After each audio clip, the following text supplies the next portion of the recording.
নমস্কার, তোমাদের সবাইকে সানা স্মাইল এডুকেশন সেন্টারে স্বাগত জানিয়ে আজকের ক্লাসটি শুরু করছি। আজকে তোমাদের সঙ্গে আলোচনা করব তোমরা যারা অষ্টম শ্রেণীর ফার্স্ট ইউনিট টেস্ট পরীক্ষা দেবে 2026 সালে, তোমাদের জন্য রায় ও মার্টিন প্রশ্ন বিচিত্রা থেকে আজকে সমাধান করব অষ্টম শ্রেণীর ভূগোল বিষয়ে মডেল নাম্বার 3 অর্থাৎ 3 নম্বর স্কুলের যে সমস্ত ছোট ও বড় প্রশ্নগুলি আছে তার সমস্ত প্রশ্নের উত্তরের সমাধান করে দেখাবো। চলো দেরি না করে মূল বিষয়ে যাওয়া যাক। দেখো একে কি আছে, সঠিক উত্তরটি নির্বাচন করে লেখো। একদিকে দেখো ভূত্বকের ওপরের স্তরটিকে বলা হয় শিয়াল, অপশান বি। দিয়ে দেখো গুরুমণ্ডল ও কেন্দ্রমণ্ডলের মাঝে বর্তমান, উত্তরটা লিখবে অপশান সি, গুটেনবার্গ বিযুক্তি, অপশান সি। পরবর্তী দেখো 3 দাগের পেট শব্দটি প্রথম ব্যবহার করেন, উত্তরটা লিখবে অপশান এ, উইলসন। 4 দেখো মহী সঞ্চরণ তত্ত্বের প্রবক্তার নাম, উত্তরটা লিখবে ওয়েগনার, অপশান ডি। 5 দেখো পৃথিবীর উচ্চতম শৃঙ্গটি কোথায় অবস্থিত, উত্তরটা লিখবে নেপালে, অপশান বি। 6 দেখো ভুটানের সরকারি ভাষা, উত্তরটা লিখবে জাংথা, অপশান এ।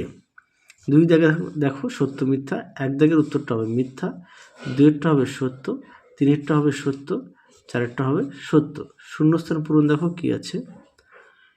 1 আছে শ্রীলঙ্কার রাজধানী হলো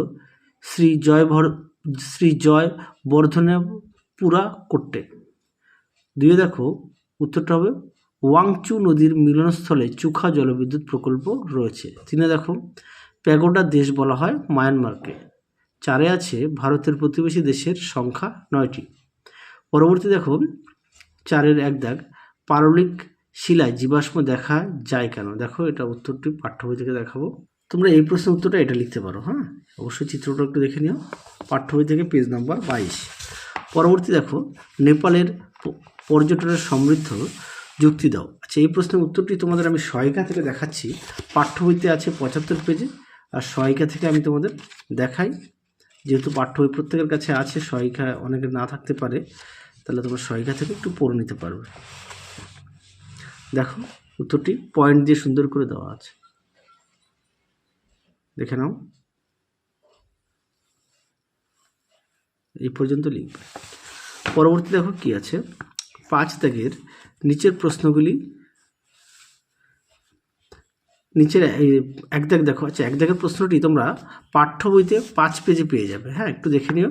পরেটা দেখো সার্কের উদ্দেশ্য কি, তারপরে ভারতের প্রতিবেশী দেশগুলির নাম লেখো।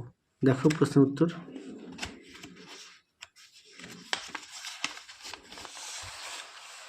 দেখো সার্কের উদ্দেশ্য এখানে সুন্দর করে দেওয়া আছে, মোটামুটি 7টা পয়েন্ট করে দেওয়া আছে, একটু দেখে নিও। তারপরে আছে ভারতের প্রতিবেশী দেশগুলির নাম লেখো। দেখো দেখে নাও প্রতিবেশী দেশগুলির নাম: চীন, নেপাল, ভুটান, পাকিস্তান, আফগানিস্তান, বাংলাদেশ, মায়ানমার, শ্রীলঙ্কা ও মালদ্বীপ।